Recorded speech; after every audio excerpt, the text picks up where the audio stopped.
Ai, jovens, o vídeo está começando e eu vou te sequestrar. Por quê? Porque agora você tem que ver isso aqui antes, porque senão você não vê o vídeo.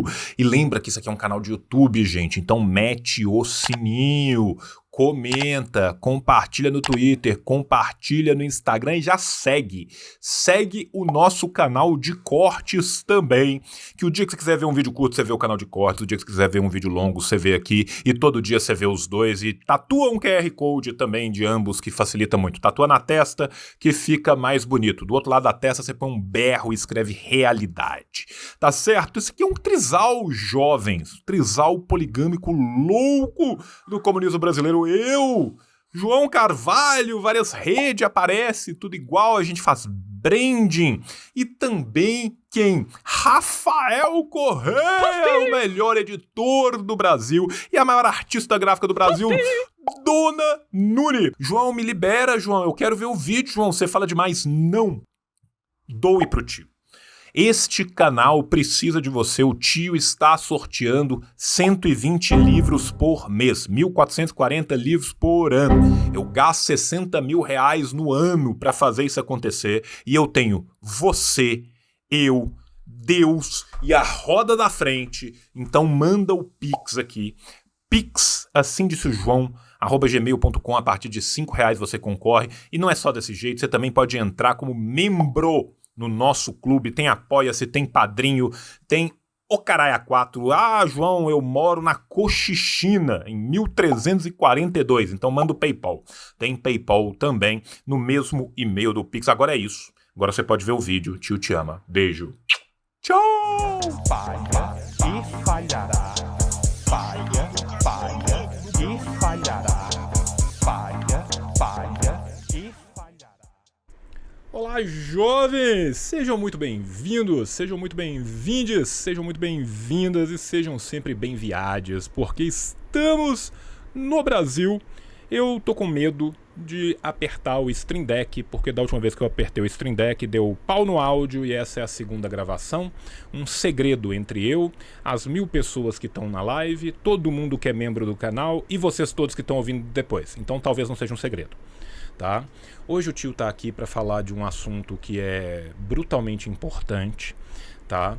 Que é o funcionalismo público. Tá? Eu sei que este é um tema que muitas vezes é pouco estudado. Desculpa, esse é um tema que é muito estudado academicamente, esse é um tema que é muito estudado dentro do próprio funcionalismo público, pelas diversas carreiras que compõem o funcionalismo público dentro das escolas criadas dentro do funcionalismo público, mas esse é um tema pouco divulgado. O problema com ele é outro.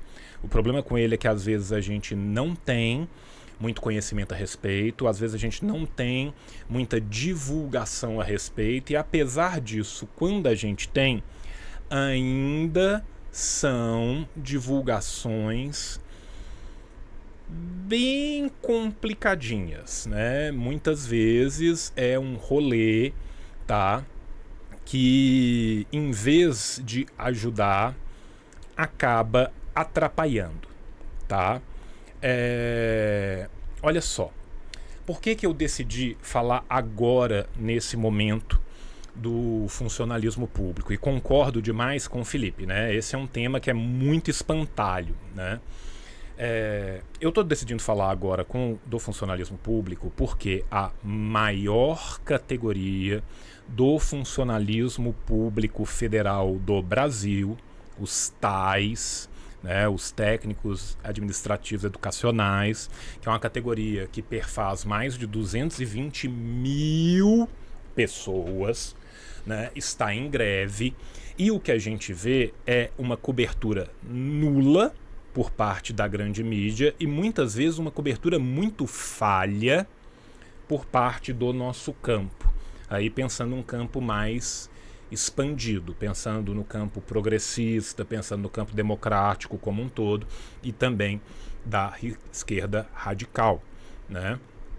E eu acho que esse é um bom ensejo para a gente discutir várias coisas desde um começo, desde certas falsas percepções que muitas vezes a gente tem, né? E avançando em direção às coisas que estão acontecendo na materialidade, né? O tio fez o contrário, o tio fez o caminho reverso. Eu estou começando aqui, né? Reportagem qualquer que eu peguei, só para mostrar que por que agora, né, as pessoas estão começando a notar mais, porque existem outras categorias que estão aderindo à greve, porque principalmente a categoria dos professores começa a aderir à greve, né? Então a gente tem que entender isso aqui, tá? Para a gente se aperceber do problema que está acontecendo e a gente pensar por que isso está acontecendo, né? Aqui, gente, eu quero lembrar uma coisa absurda, que a gente tem uma ligação muito intestina de gestão de Estado e funcionalismo público. Como será possível, sob a égide do novo arcabouço fiscal, que diminui cada vez mais os investimentos, que poda a atualização de salários, uma reestruturação de carreiras que estão há 20 anos sem serem estruturadas, a atualização de salários que sequer tem uma database do funcionalismo público, esta prevista em Constituição Federal e jamais levada a cabo.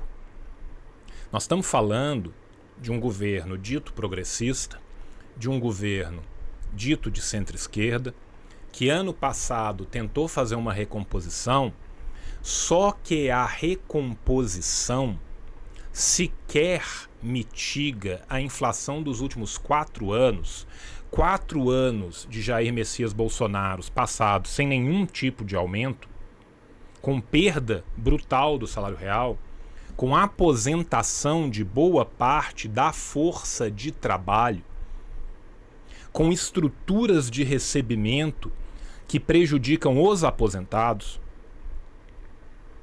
Pouquíssimos são aqueles que vão receber o mesmo salário que tinham na ativa quando são aposentados. Então nós estamos falando aqui de lutas intestinas de gente que faz parte das massas trabalhadoras. Uma vez que eu falei agora do que está acontecendo, quero começar a discutir com vocês algumas falsas mentiras e meias verdades que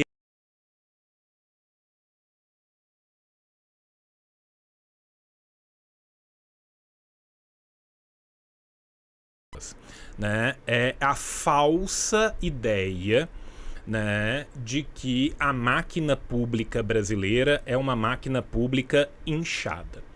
Aqui, gente, a gente gosta de trabalhar com dados, tá? Essa aqui é uma reportagem feita pelo pessoal do República, tá? Esses dados são facilmente aferíveis, tá? A fonte desses dados, por sua vez, né, é a Ilostat, tudo que o pessoal do República fez, né? Até parece que é pouco, é muita coisa. Tudo que eles fizeram foi organizar os dados em gráficos para deixar as coisas mais claras, mas esses dados vêm da International Labour Organization, tá? A Organização Internacional do Trabalho, tá? Então, gente, nós estamos falando de dados facilmente aferíveis, dados sérios, né? E as pessoas simplesmente ignoram. Quantas vezes você não vê o liberal encher a boca para falar de Estado mínimo, para falar que se dependesse dele não ficava nenhum funcionário público? Vocês lembram o combate indistinto do Collor aos marajás, né? Que é um outro assunto que eu vou abordar um pouco mais para frente, né? Mas eu quero começar com esse dado, porque esse dado conta uma verdade e desmente uma mentira, tá? A proporção de vínculos públicos no Brasil, que vocês estão vendo aqui na tela, de todo tamanho, é de 12,45%. Dinamarca, 30%. Suécia, 25%. Média da OCDE. Sabe a OCDE, que o liberal adora citar em todos os segundos possíveis e imagináveis da vidinha dele? Então, esta mesma OCDE tem, em média, 25%, tá, dos vínculos de trabalho do seu mercado em servidores públicos. O Brasil tem a metade disso. Gente, eu não preciso de explicar para vocês que há uma relação de direta proporcionalidade entre a disposição de serviços públicos e o atendimento da população pelos serviços públicos. Nós já vivemos uma realidade terrível e os ataques não param de acontecer. O sonho dourado liberal é que tenha funcionário público só para fazer maracutaia para burguês. Porque quem é mais servido pelo funcionalismo público é quem é mais pobre. A esmagadora maioria dos servidores públicos são servidores públicos da área de saúde, educação e segurança. Vocês entendem, gente, que isso aqui não é uma coincidência, que isso aqui é um projeto. Mas vamos, caminhar nisso aqui, tá? Eu coloquei aqui, e aí agora, na hora que eu coloco, ele sai, tá? O índice de serviços públicos, tá? Isso está disponível no site Global Economy e neste índice o Brasil é o 124º no indicador de serviços públicos. Esse indicador, por sua vez, ele está falando da presença das funções básicas do Estado. Serviços essenciais, saúde, educação, água, saneamento, infraestrutura, transporte, eletricidade, internet, conectividade e afins. Esse índice vai de 0 a 10 e, ao contrário da maioria dos índices, quanto menor, melhor. Tá bom? Então, primeiro, eu coloquei aqui o G7 separado. O pior país do G7 em serviços públicos é a Itália, que tem 3,9. O melhor do G7 é a França, com 1,2. Aí o que eu fiz depois? Eu vim aqui, e é óbvio que vai carregar de novo para ficar feio, e aqui está o Brasil, gente. Tá? Aqui está o Brasil. O Brasil tem um índice de 7,2. O Gabão tem 6,80. As Filipinas tem 6,5. A Bolívia tem 6,3. O Sri Lanka tem 6. O Paraguai, um lugar que a gente sabe como é que funciona o serviço público, tem 5,7. O Marrocos tem 5,10. Tá? Então nós estamos atrás do Quirguistão, nós estamos atrás do Suriname, nós estamos atrás da Moldávia, nós estamos muito atrás do Vietnã, que consegue ser melhor do que a Itália. Vocês entendem, gente, o que nós estamos falando aqui? Tá? Aí, gente, na hora que a gente vê aonde que essa água bate no bumbumzão granada, a gente começa a perceber qual que é a ideia. A ideia por trás de se prejudicar serviços públicos é a manutenção de estruturas de poder paralelas ao Estado, dentro do Estado, que não são paralelas ao Estado. Aqui nós temos que romper com a ciência política, acadêmica, meio, daquele jeito, e vir um pouco para o nosso campo e entender que esse dado aqui, que é uma reflexão material, da materialidade colocada em números, ele não nos conta de uma disfunção da burocracia. Ele nos conta de um projeto de manutenção de elites no poder. Meu xará aqui, platinou. Sucatear para conquistar.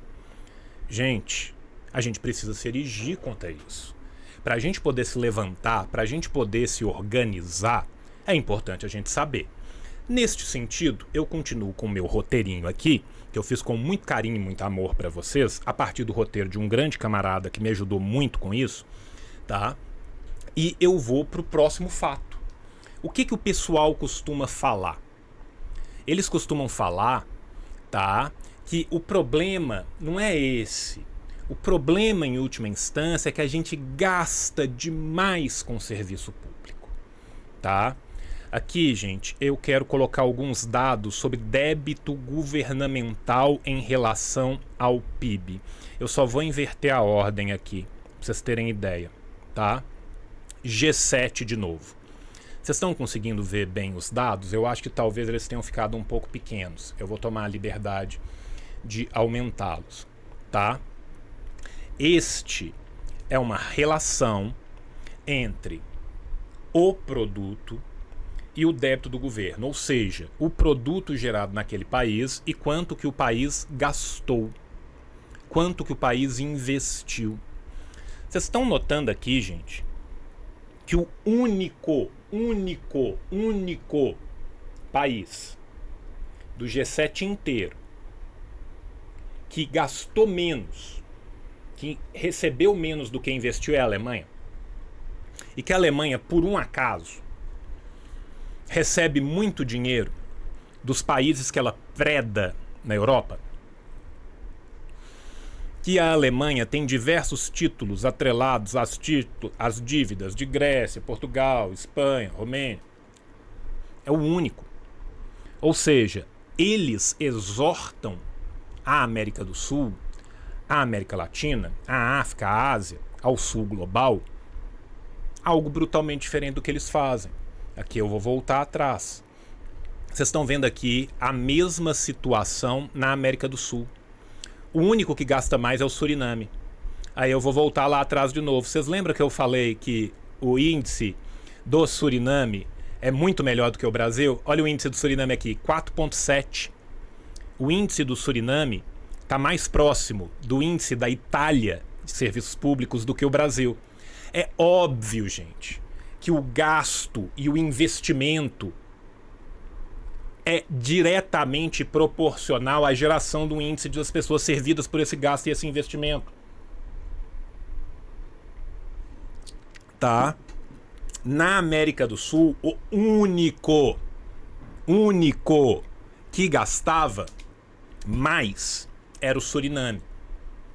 Peru 33, Brasil 70, Colômbia 64, Argentina 85, lembrando que essa data é de 2022, tá? Vocês podem esperar a Argentina quando sair os dados de 2024, porque a Argentina vai estar ali brigando com o Paraguai e com o Peru. Sabe por que o Paraguai, por exemplo, tem um número tão baixo? Porque o Paraguai ganha dinheiro demais dos outros, lavando dinheiro. O Uruguai é a mesma coisa. Mas não vou entrar nos pormenores aqui não, tá? Vou continuar seguindo as lógicas, seguindo as métricas para a gente pensar aqui. Nós temos, portanto, que todos os países do G7, com a exceção da Alemanha, pelos motivos já explicados, no ano de 2022 investiram mais, gastaram mais do que arrecadaram. Aí você tem no Brasil uma ideia bizarra de que nós precisamos de ter superávit primário para mostrar para gringo. Nós precisamos de desinvestir nas estruturas estatais e pegar esse superávit para pagar o quê? Rolamento de dívida. 50% ou mais de tudo isso vai para a própria dívida do Estado. Quem são os donos dos títulos da dívida do Estado? Gringo e burguês. Ou seja, o que o consenso de Washington impõe sobre as nações semicoloniais é a manutenção de uma elite de rentistas. Isso aqui, gente, é o capitalismo burocrático jogado na tua cara. Vocês percebem o grau da pachorra? Vocês percebem o buraco em que a gente se encontra? Aí vem o liberal, muito limpinho, com suas manguinhas de seda, e gosta muito de falar disso daqui, ó. Tá? Brasil é o 7º país que mais gasta com funcionalismo, diz a pesquisa da CNI, Confederação Nacional das Indústrias. Tá? Aí ele vai falar que teve um levantamento do FMI, né, com a ajuda da CNI, que para essa hora a CNI ajuda, que é uma beleza, que fez um comparativo, e aí esse levantamento está colocando o Brasil como o 7º colocado na despesa com funcionalismo público, 13,4% do PIB, deixa eu colocar aqui para vocês verem, né? O Brasil só fica atrás da Arábia Saudita, da Dinamarca, da Jordânia, da África do Sul, da Noruega e da Islândia. Volta ali no índice, gente, aqui no começo dos serviços públicos, vocês vão ver que todos eles estão aqui para baixo, tá? Todos eles estão aqui para baixo, tá? Ó a Suécia, ó a Islândia, ó a Noruega. Vocês estão percebendo? Olha a Dinamarca. A Arábia Saudita está na nossa frente, ela está lá para trás, mas ela está na nossa frente, tá? A África do Sul também está na nossa frente. Ou seja, todos esses países que gastam mais, mesmo em relação ao seu PIB, têm serviços públicos menores. Então, será que esses dados não estão levando em conta algo? Será que existem mais dados para a gente perscrutar? Vamos continuar? Vamos lá então. Né? A OCDE como um todo, né, que o liberal adora colocar uma OCDE, não pode ver uma OCDE sem colocar uma OCDE, fica ali em quase 10% de média de gastos. Né? Então vamos descer mais um pouquinho aqui. Deixa eu ver aonde que eu coloquei aqui. Olha que irônico, gente. Olha que loucura. Olha só se não são as consequências das minhas próprias atitudes. Sem os super salários, 70% dos servidores brasileiros ganham até R$5.000. Então, gente, o problema nosso é esse aqui. É ter 12,5% de servidores? Isso aqui é servidor demais? Tem que acabar com o concurso? Tem que acabar com as coisas? Não, não é.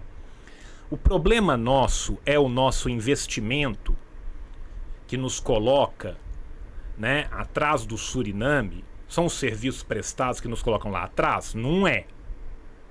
O problema nosso é o nosso gasto relativo ao PIB? Ora, mas aí a gente tem vários países que estão no top 10 que tem gastos maiores com a gente. Não é. O problema nosso é esse aqui. O problema nosso é essa estrutura.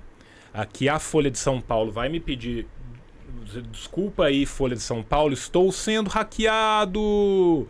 Fui hackeado, denunciem.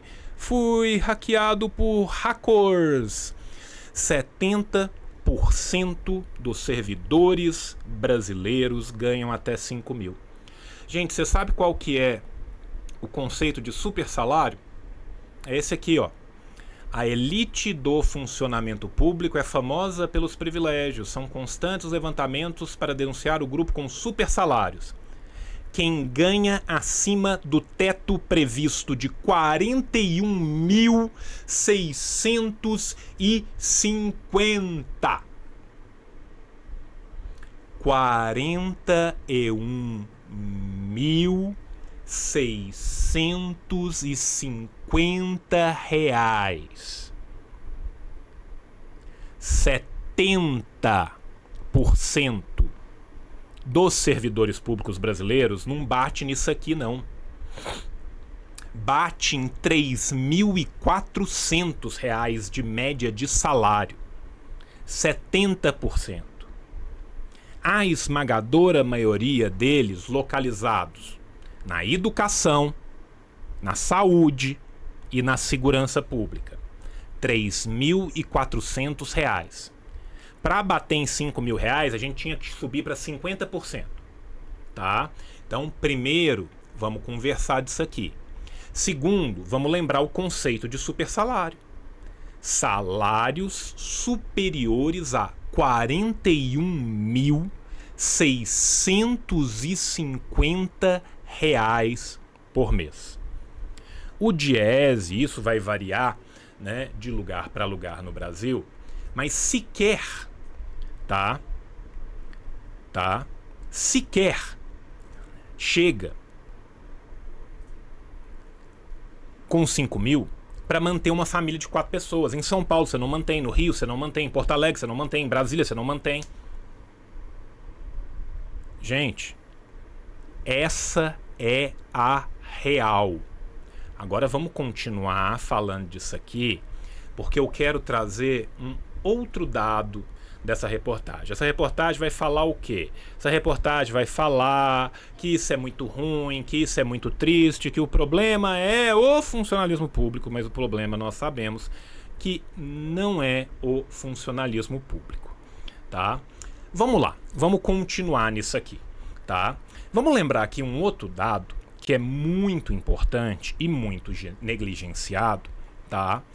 Que não estamos falando de todo o funcionalismo público. Nós não estamos falando de todo o serviço público, só do funcionalismo.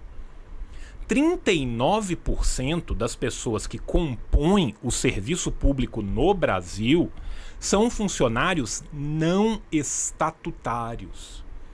Têm vínculos com salários ainda menores do que os concursados. Essa reportagem não leva em conta esses trabalhadores não estatutários. Se porventura ela levasse, a gente tem certeza que nem batia próximo de 5 mil, né? Esses salários acima de 41.650 são salários, né? O que é 41.650? O rendimento de um juiz do Supremo Tribunal Federal, tá? Esse é o salário. Agora, eu quero ir um pouquinho mais além com vocês. Eu trouxe um gráfico aqui para vocês, tá? Esse gráfico tá numa outra reportagem lá da República, república.org, tá? Que é aqui, ó. Perfil do servidor público, considerando União...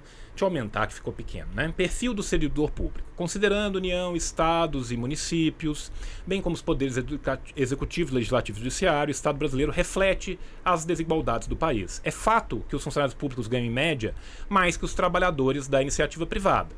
Aqui era a média à época, tá? Nós temos 1 em cada 8 trabalhadores do Brasil no serviço público, 12,5% da população, conforme a gente viu lá naquele gráfico lá no começo. Só que aqui, gente, eu quero chamar a atenção para vocês, é disso aqui, ó. Essa segunda parte desse gráfico é que dói na alma. No entanto, a maioria dos servidores, 70% do total, recebe até 5 mil. O percentual de supersalários, sem supersalário, 70% ganha até 5 mil. O percentual de supersalários é de 0,06. Não dá 1 a cada 100, dá 6 a cada 1000, tá? Então, o que isso diz? Isso diz que o trabalhador do serviço privado ganha muito pouco, que a exploração da mão de obra no Brasil é gigantesca. E isso diz que existe sim uma elite encastelada. Esta elite encastelada é que a gente vê a diferença, tá? Mas fica tranquilo que também tem a compilação dos vínculos públicos ativos da esfera civil, né, por esfera e por poder, que é esse segundo gráfico aqui, tá? Mediana da remuneração dos rendimentos. Tá vendo? Esfera federal, estadual, municipal, servidor público em geral. Gente, perceba como o municipal cresce. Isso aqui desde 85, tá? Como que o federal e o estadual estabiliza ou cai. Gente, isso aqui está em números absolutos de pessoas empregadas. O que nós estamos vendo nisso aqui é que o serviço municipal cresceu assim como cresceu a população brasileira. Ainda assim, cresce com os menores salários de todos. Tio, são 6 para 10 mil, é verdade, desculpa, não são 6 para 1.000, são 6 para 10 mil. Né? Se fosse 6 para 1.000 era 0,6, muito obrigado. Né? O burro nem matemática não sabe. Gente, isso aqui mostra a falência do serviço público. As demandas da sociedade brasileira em 1985 não são as mesmas de 2019, que não são as mesmas de 2024. E esses números estão em franca decadência desde 2017. O que aconteceu em 2017 mesmo?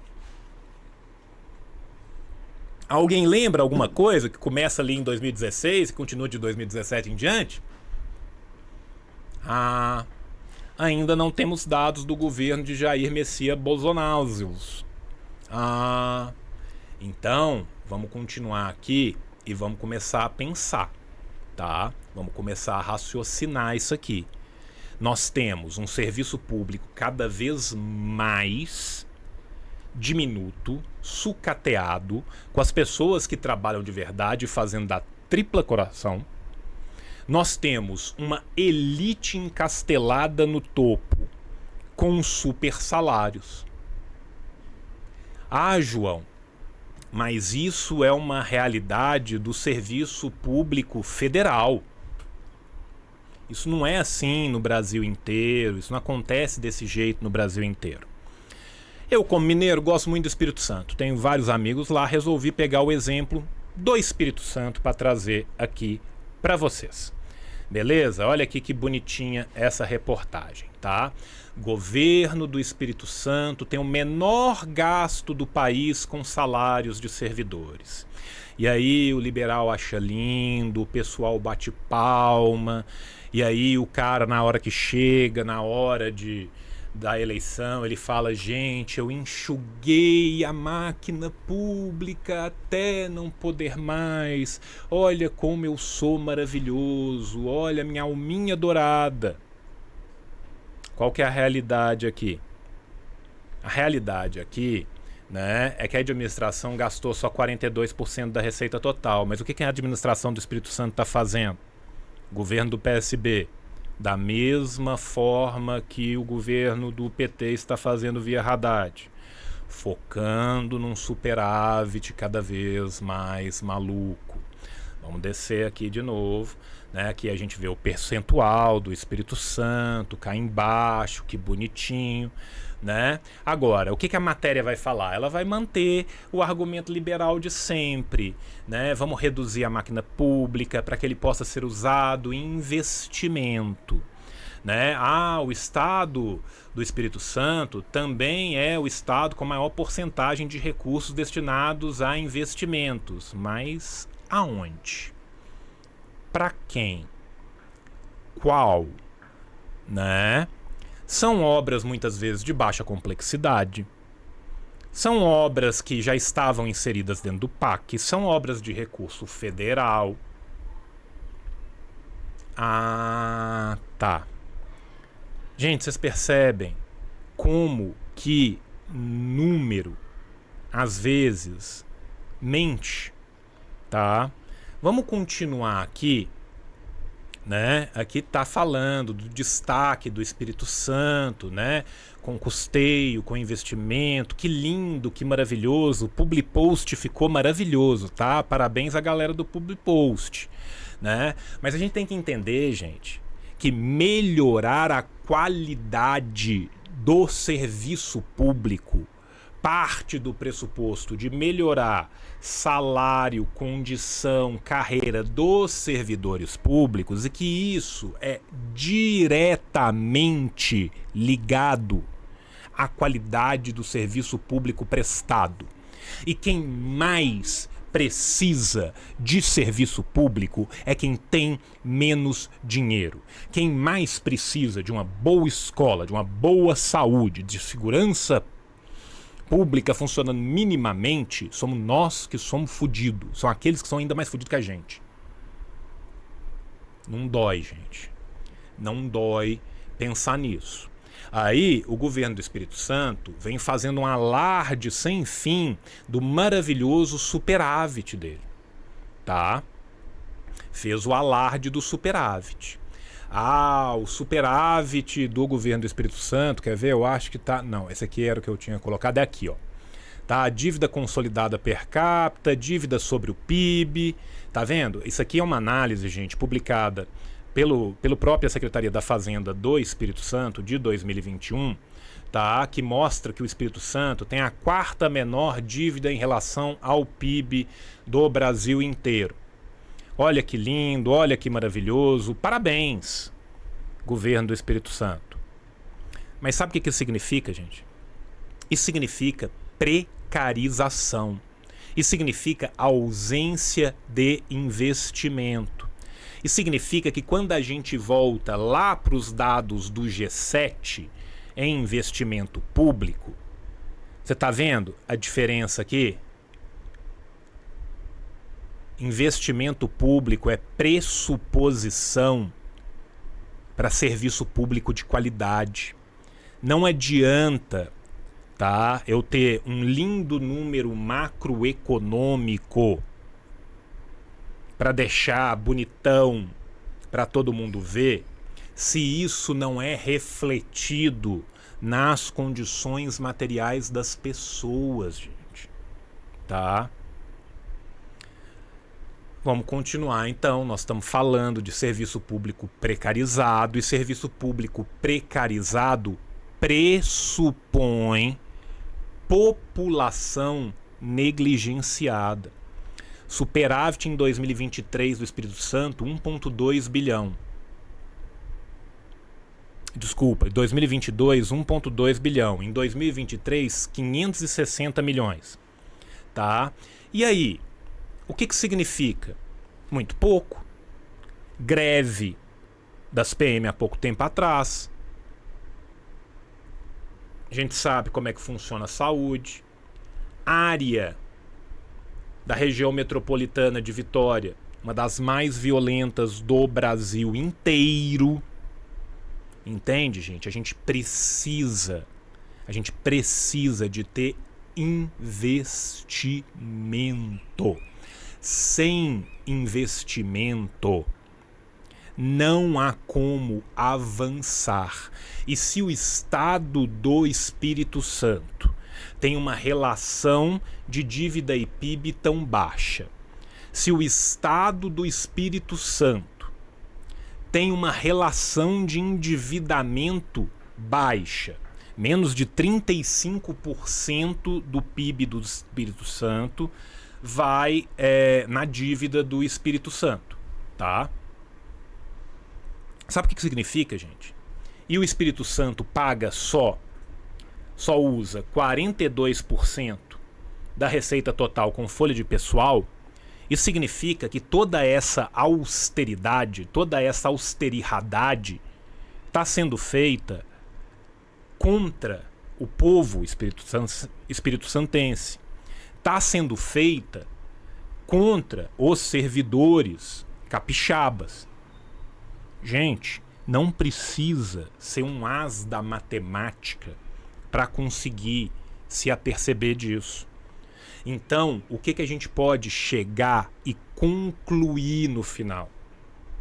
Que essa decisão de se manter os servidores recebendo pouco, o investimento baixo, ela não é uma decisão macroeconômica. Existe teto até falar chega aqui para a gente subir. Os países do G7 estão lá, gastando 1,5, 2 vezes daquilo que eles estão em débito em relação ao PIB. Essa decisão é uma decisão política.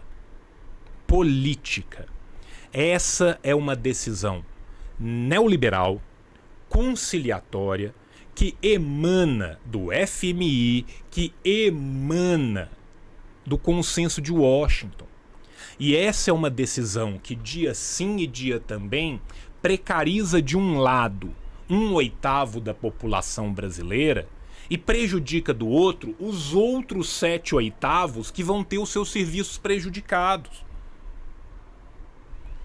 Isso aqui, gente, é a realidade dos fatos, com os números, com os dados. Eu espero, de coração, que a gente consiga ensejar, inflamar e trazer essa discussão para entender que aquilo que serve à Faria Lima, aquilo que serve aos grandes possuidores da dívida pública brasileira, não é aquilo que serve ao povo brasileiro. O povo brasileiro sofre diuturnamente com o resultado de decisões políticas que simplesmente são políticas em última instância de transferência de renda dos mais pobres para os mais ricos. Era isso que eu queria trazer aqui para vocês hoje. Toda força à luta de todos os servidores públicos, sejam eles estaduais, sejam eles municipais, sejam eles federais, da esfera que for, e a gente precisa de organizar a nossa luta. Uma última reportagem que eu trouxe aqui para trazer é a maravilha. Servidores públicos do Espírito Santo terão reajuste salarial linear, anuncia o governo. Sabe por que um reajuste salarial linear acontece, gente? Ele aumenta o gap daqueles que já ganham bem para aqueles que não ganham nada. Reajuste salarial linear é eu virar e falar assim, olha, todo mundo vai receber 10% de aumento. 10% de aumento para um desembargador dá o salário de 4 professores. Tá? Vai onerar lá em cima, não vai distribuir aqui embaixo, vai aumentar a ponte de um para outro. Reajuste linear é agudização de disparidade. Vocês entendem isso? E agora ainda tem um detalhe. Os servidores do Espírito Santo, que são organizados, que têm sindicato, que estão lá brigando por esse reajuste, estão tendo um reajuste. Estão tendo um reajuste. O reajuste para o Serviço Público Federal no Executivo não tem. A negociação desse ano é 0%. Agora, categorias golpistas, mas que fazem barulho, que fazem pressão, esses vão ter reajuste. A Polícia Federal, Rodoviária Federal, que pausou as eleições, ela grita, ela tem mobilização, ela cruza o bracinho. Aí tem reajuste. Entende? Como que isso não é uma questão tão técnica quanto é uma questão política e como os números técnicos são todos mentirosos e escamoteados. Agora sim, de verdade é isso. Obrigado a todo mundo que ficou com a gente até aqui. Um beijão no coração de vocês. Até a próxima. E tchau, tchau! O capitalismo falhou, falha e falhará em cada uma das sociedades aonde